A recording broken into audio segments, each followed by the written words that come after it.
Hey, it's Scott here from Velvet Sunrise, and I'm talking with Jeanne of 60 Beans. And so we're just here talking about with another coffee shop startup conversation about how she started up 60 Beans. So just jumping right into it, Jeanne. Okay. I was curious, before you had 60 Beans, what was your profession, and what motivated you to move from that into actually opening up a coffee shop? Well, before 60 Beans, I was doing private management consultation for taking private companies in Germany and in Canada and even in China, some of the companies to list them publicly and to get them to be able to have the right compliance in order to go public and help them to get fundings. Okay. So that was about 6 to 8 years of my previous career. And so what motivated you to move from that to going into actually starting up a coffee shop? More to think about, as I age, about something that has a longevity and something that I can our family can all kind of grow old together liking and doing. And of course, giving more flexibility on personal time, creating something that we all have a passion for, and coffee was something that we grew up together, and it reminded all my sisters and myself of sisterhood. So it was something to always feel that we have a place of gathering. And so going into it, did you have like a specific business model for what type of coffee shop or cafe you wanted to open when you first was an idea in your head? Yeah, all of our sisters basically brainstormed wanting to have a very personable space, but a very small one. We all agree that we don't want to move forward with a huge food, full-on restaurant type of cafe. It was really to have wholesome, to really carry some of the things that we all said we will be able to have ourselves. Yeah. We don't want to have preservative stuff or chemical stuff that we wouldn't enjoy ourselves. So we wanted to have higher integrity things, quality stuff, especially the beans, and we know the quality that we were looking for. And so something that we feel if we can't have, we don't want to serve, Okay. And so from there, once you had the idea, how did you go about finding the location? There were already a few key areas we were looking for, but of course rent, dictated the place, and we looked actually for many months already. Oh, really? And somehow we fell into this area wanting to be in the midst of either Junction or Roncesvalles and somewhere hip. Yeah. And we wanted to see the cafe grow with the development of the community. And so we knew that this was more of a new community, and we said, if we go into a very lived and long-lived community, the chances are rent is going to be sky high, Trinity, Bellwood area, so we wanted to be in a place where it's an up and coming new area. And so this was, how we identified the areas, and we fell on this space and we said, oh, great. And it's, everything's new. So it's great. That worked there. When you did secure the location, did you start to do like customer projections and sort of projecting out how many people would be coming, foot traffic, or just in general, how many people come through the area? Yes. And that part, of course, comes from, myself doing business for many years, and definitely you have to work out the forecast. You have to kind of have some sort of projection, and where what would be the break-even point, things like that. And then moving from there, I guess the next step was to figure out your recipes for your foods, what you're going to be serving food-wise, and especially like coffee-wise and drinks-wise. What was that? Talk to me about that process and figuring out what your recipes were. Well, mostly because it's a cafe, so the first thing that we obviously really drafted out was all of their drinks, coffee related, beans related, you know, that type of thing.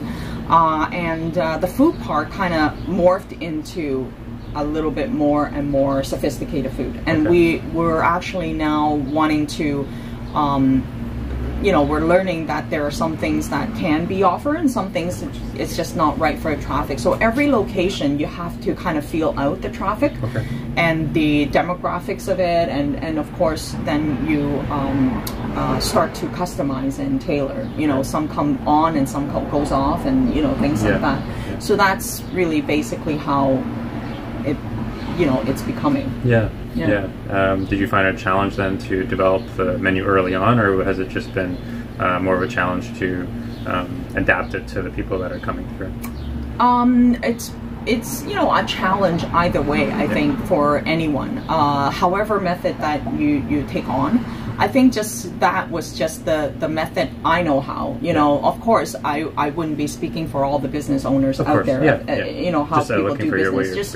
It's just the way I, you know, learned how to do business for these many years, and I guess that's, you know, my way of doing things. But I think there are multiple ways of, you know, attacking a certain task and getting it done, and so I'm sure there are other ways that people are finding to do it successfully as well. Sounds good.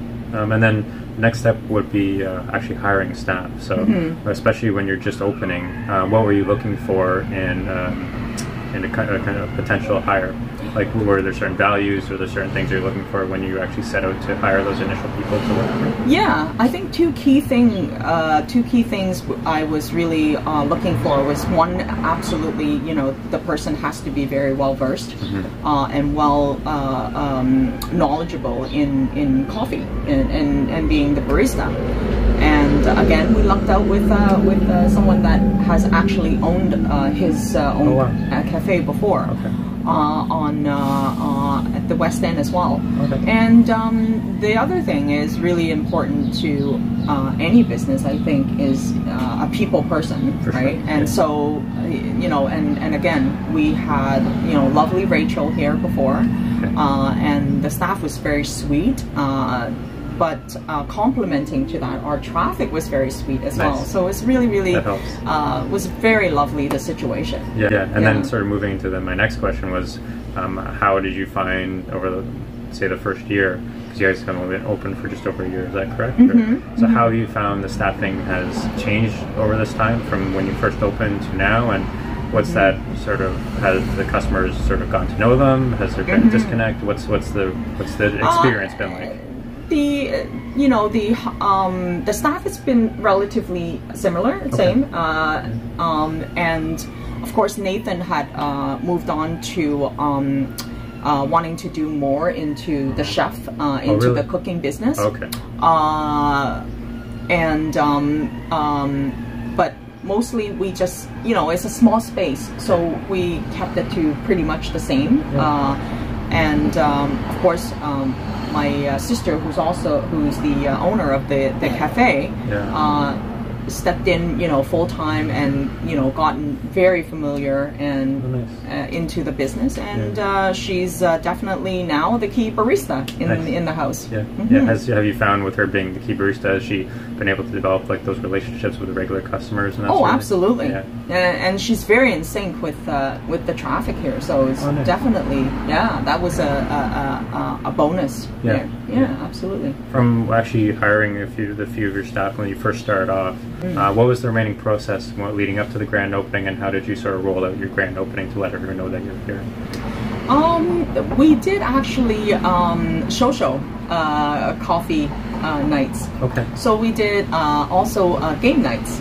Yeah, so a lot of more to get involved with the community and just hearing from the clients, you know, from the customer coming in, what they like to see, getting a lot of feedbacks from them. I think the connecting with your traffic and your residents and your fixed clients, or mostly what they call the people that live here, your community, your locals, is very important. So looking to see how you can connect them with them and getting involved with local community events and efforts, and that's important too. So looking back at how it all went down, is there anything you would go back and do differently if you could? Yeah, there's not much other than trying to get ahead of seasonal changes, seasonal introductions of new drinks, and being more in tune in what's fashion out there. But then again, that's not something that every cafe needs to do, that's because true. It really, again, it's very traffic dependent. For sure. Because if you hit some areas where the traffic is not a fab, type of traffic, they just want a good tasting cup of coffee. They want people who are either dreaming about opening up a cafe or coffee shop, or the people who are sort of in that startup process. Is there one piece of advice that you would give them? Not just doing coffee, but in doing business generally, I think that you first have to know yourself very well.